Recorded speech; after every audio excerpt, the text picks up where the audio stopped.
Dan jangan salah paham dengan nama imsak. Imsak yang dimaksudkan dalam kalimat ini secara bahasa itu senafas dengan babu qaulin Nabi sallallahu alaihi wasallam, bab tentang perkataan Nabi sallallahu alaihi wasallam, la yamna'annakum min sahurikum adhanu Bilalin. Ya, jangan sampai engkau menghentikan sahurmu karena adhannya Bilal. Ya. Bilal adhan maksudnya ketika Bilal adzan, misal Allahu Akbar, kata Nabi kalau Bilal masih adzan, kamu terus saja makan, jangan berhenti sahur. Kalau orang baca cuman sampai sini dan tidak belajar ilmu hadis, hati-hati. Baca teksnya, baca terjemahan, dipraktekkan, yakin saya begitu subuh adzan masih makan. Ya, Nabi aja yang bilang kok hadis Nabi. Bukan Nabi memahamkan seperti itu. Kita yang harus mengerti apa yang dimaksud dengan kalimat ini. Nah, saya ingin sampaikan dulu teman-teman sekalian. Jadi di zaman Nabi itu, ketika Nabi SAW hijrah ke Yathrib dan berubah menjadi Al-Madinah Al-Munawwarah, secara singkat saja, supaya tidak terlampau panjang, secara singkat nanti ada dua orang yang ditugaskan oleh Nabi SAW untuk mengumandangkan adzan di waktu subuh. Ya, yang pertama Bilal bin Rabah, yang kedua Abdullah bin Abi Ummi Maktum. Nanti ada kisah tersendiri sebetulnya. Jadi Allahu Akbar ya. Kadang-kadang kita malu juga dalam situasi seperti ini. Sahabat Abdullah bin Abi Ummi Maktum dengan segala kemuliaannya yang dimuliakan oleh Allah hingga menurunkan surat Abasa itu, ya, beliau pandangannya ditutup oleh Allah Subhanahu wa taala dari maksiat sehingga tidak bisa melihat maksiat dengan matanya seumur hidupnya, dan ini tanda kemuliaan dari Allah Subhanahu wa taala. Kemudian di usianya yang sepuh pun Masya Allah masih tergerak untuk bisa memaksimalkan ibadah dan menyadari bahwa ada sisa hidup yang harus dimanfaatkan. Itu cara berpikir sahabat. Jadi sebetulnya begini, kalau kita merasa yang dulu itu pernah banyak yang sia-sia, maka sisanya jangan dibiarkan begitu saja. Kan kadang-kadang kita merasa yang dulu itu banyak salahnya, lalu kenapa sisanya tidak mencari soleh ya? Dan Anda paham suatu saat akan pulang, saat akan meninggal. Bahkan dalam situasi seperti ini ditampakkan hampir tiap hari. Ada yang wafat, diumumkan kematian sekian, dan mungkin kita menyusul berikutnya. Kenapa kita hanya menikmati data? Lalu masih sibuk mengumpulkan harta. Karena dalam situasi semacam ini, Nabi mengingatkan, kamu mesti ingat, kembali kepada Allah, kamu akan pulang.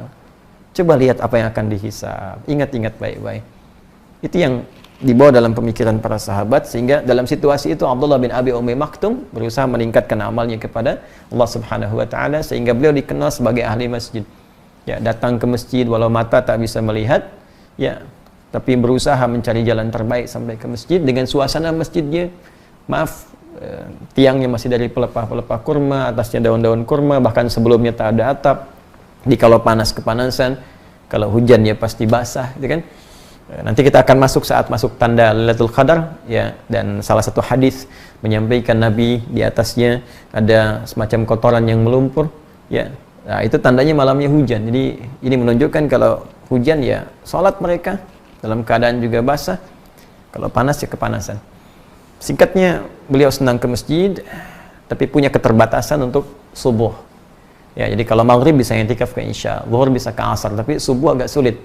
Nah, maka beliau datang kepada Nabi SAW dengan mengatakan, kalau kalimat kita, ya Rasulullah, li ya rukhsah, ya Rasulullah, apakah boleh saya minta keringanan untuk subuh saya nggak ke masjid karena situasi begini, mata tak bisa melihat, jalan tidak mudah, kan? Apa jawab Nabi? Nabi tidak langsung mengiyakan, tidak juga menolak. Kata Nabi, atasma'ul adzan, apakah anda masih mendengar adzan? Suara adzan masih sampai kan? Kata beliau, bala, ya saya dengar suara adzan. Kata Nabi, bima makna? Ya, Allahu Akbar, madum tasma'ul adzan fa'addiha fil masjid. Selama masih kedengaran adzan, maka berusaha tunaikan ke masjid. Nah, ini kalau dalam fiqh mustahil ada satu penekanan yang kuat menunaikan ibadah kecuali bersanding dengan keistimewaan dan pahala yang begitu besar. Karena itu nanti di hadis Muslim, ke masjid itu baru datang saja dalam situasi yang normal ya, bukan kondisi seperti wabah dan sebagainya. Jadi jangan dipahami dengan berbeda. Dalam kondisi normal, datang ke masjid saja, baru kita masuk tuh dapat 25 pahala dituliskan, belum ngapa-ngapain, baru masuk dengan niat ibadah. Jarak satu keduanya 500 tahun, dua ketiga 500 tahun, itu tinggi sekali. Dari peristiwa ini, maka esoknya beliau berusaha untuk datang ke masjid subuhnya dengan cara yang berbeda. Jadi kalau subuh 4.30, Allahu Akbar, beliau sudah meraba jalan. Kalau kita mungkin jam 3 dari rumahnya, datang ke masjid jam 4. Yang kita tahu selama ini Bilal bin Rabah yang adzan radhiyallahu taala anhu, sejak peristiwa itu Abdullah bin Abi Ummi Maktum adzan subuh. Itu yang menjadikan nanti Nabi menetapkan adzan 2 kali. Saat subuh adzan pertamanya itu Bilal. Adzan keduanya Abdullah bin Abi Ummi Maktum. Nah, adzan pertama ini itu dilakukan oleh Bilal sebelum masuk waktu subuh. Di waktu ya tertentu. Kapan waktunya? Mari kita baca. Nanti begitu subuhnya masuk, baru Abdullah bin Abi Ummi Maktum itu adzan. Ya, karena Bilal adzan pertama sebelum masuk waktu subuh, karena itulah Nabi mengatakan kalau Bilal adzan, masih makan kalian, jangan berhenti. Nah, maka kalimatnya bukan imsak. Teruskan makan malah kata Nabi. Ya, ini kalimatnya jelas tuh. La yamna'annakum ya min sahurikum adzanu Bilal. Ya, ayo teruskan, jangan kalian berhenti karena adzannya Bilal, karena adzan Bilal itu belum masuk subuh. Ya, ini barangkali yang agak keliru dipahami sementara orang, sebagian dibaca hadisnya mengatakan saat adzan masih boleh makan. Nah, ini yang dibaca baru sebagian hadisnya. Jelas ya? Baru sebagian, nanti ada beberapa hadis yang terpisah versinya, itu yang dimaksud adzannya Bilal. Ketika masuk adzannya Abdullah bin Abi Ummi Maktum, maka berhentilah Anda dari makan dan minum, karena waktunya tiba untuk memulai puasa. Antara jeda itu apa yang terjadi? Yuk kita baca hadisnya. Haddatsana Ubaid bin Ismail an Abi Usamah an Ubaidillah an Nafi' an Ibnu Umar wal Qasim bin Muhammad an Aisyah ummul mukminin radhiyallahu taala anha anna Bilalan kana yu'adzinu bilailin.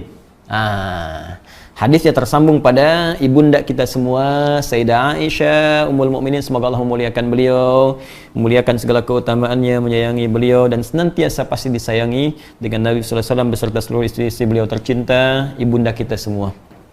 Baik. Beliau menyampaikan bahwa Bilal ya, itu biasa saat Ramadan itu beliau menunaikan adzannya di waktu masih malam. Lailin, kalimat lain itu lail itu belum masuk fajar. Di fajar belum masuk, Bilal yang biasa adzan.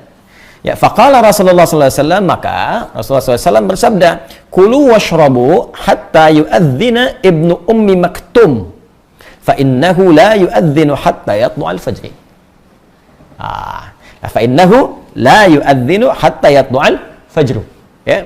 Baik. Qala al-Qasim wa lam yakun baina adhanihima illa an yarqa dha wa yanzila dha. Allahu akbar. Tuh, maka kata Sayyidah Aisyah, Bilal biasanya yang adzan sebelum subuh. Waktunya masih belum masuk fajar. Maka kata Nabi, kulu washrabu, kalian teruskan makan dan minum. Ayo makan minum.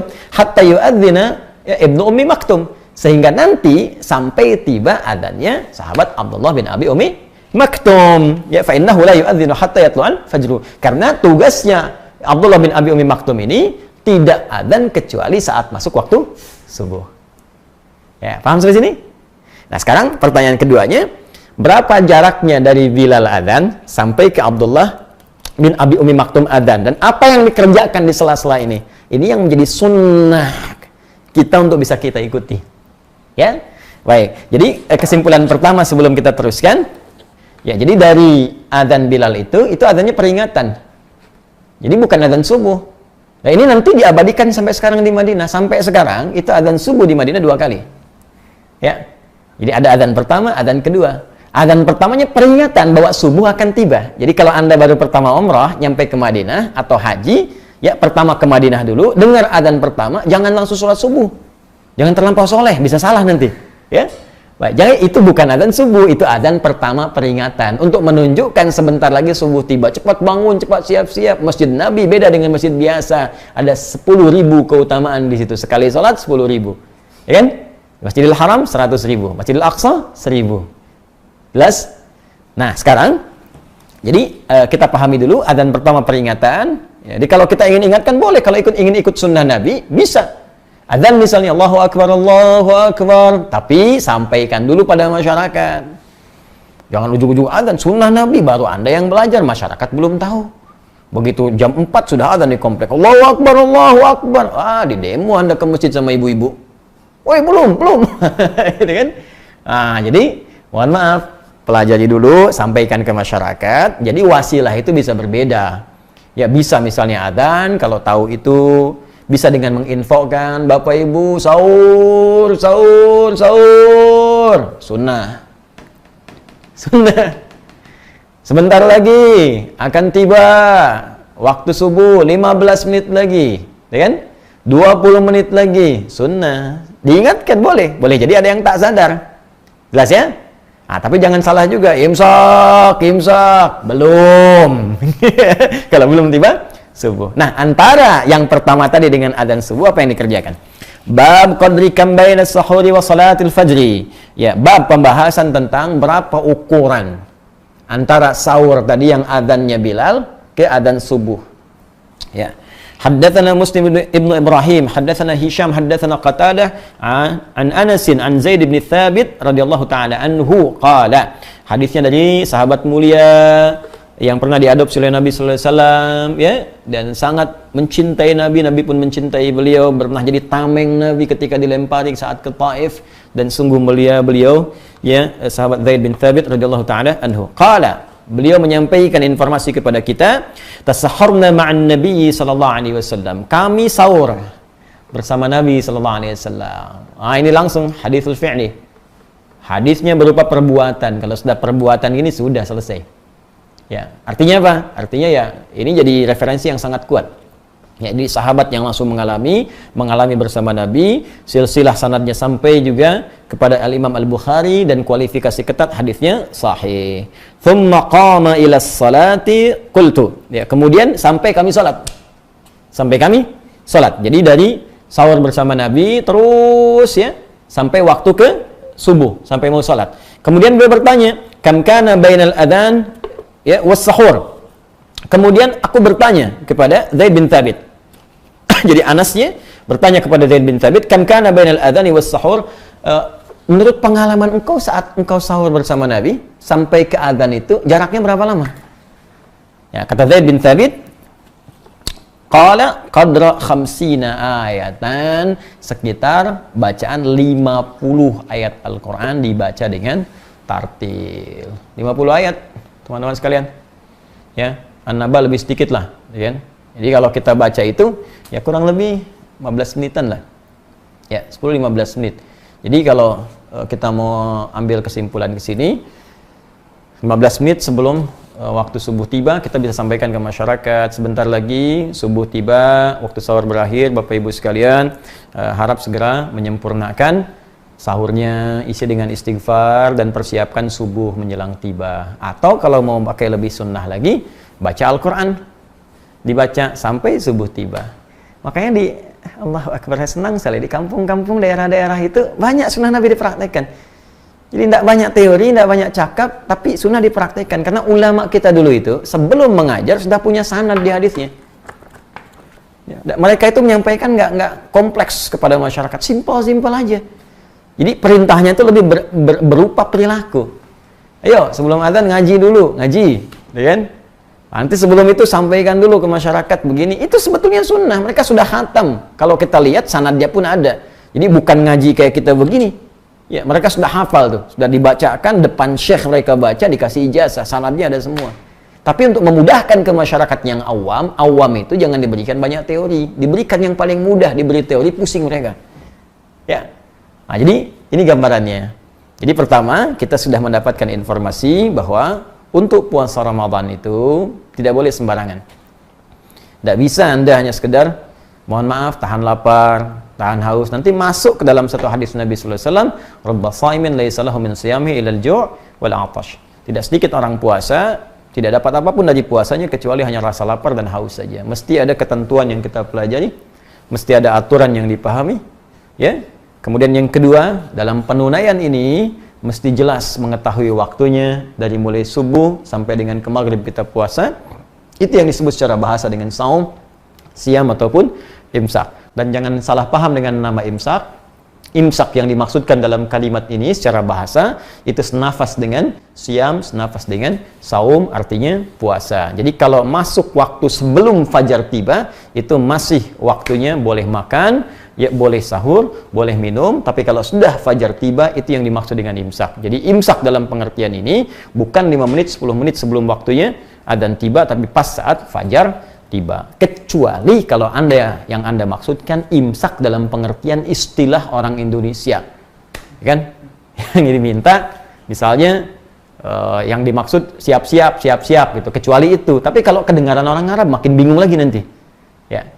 Karena itu silahkan manfaatkan dan kita saling mengingatkan, dan bagus ya, era modern kekinian suasana mengingat ini bahkan disampaikan dalam bentuk yang lebih detail lagi lewat jadwal puasa, ya, jadwal puasa sudah ada. Ini makin bingung juga nih, ya, jadwal puasa kita, tapi yang disebarkan tuh jadwal imsak. Coba ya, benar sebetulnya kalimatnya jadwal imsak, jadwal puasa. Cuman masalahnya yang muncul kok jadwal sholat. Coba cek ya, jadwal imsakiyah, jadwal imsak, tapi yang keluar jadwal sholat. Harusnya kalau jadwal imsak konteksnya ke sini jadwal puasa. Ya, ini kan makin aneh lagi nih. Imsak maksudnya wah, kan siap-siap. Kalau bikin jadwal siap-siap, tapi ketika muncul jadwalnya jadwal sholat, jadwal imsakiyah, jadwal sholat dari subuh sampai ke isya.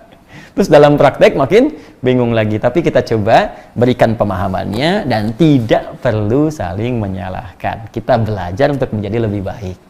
Apa yang kita kerjakan tanpa kita belum tahu dasar pengetahuannya, maka insya Allah dinilai pahalanya oleh Allah, tetap mendapat pahala karena keimanan kita.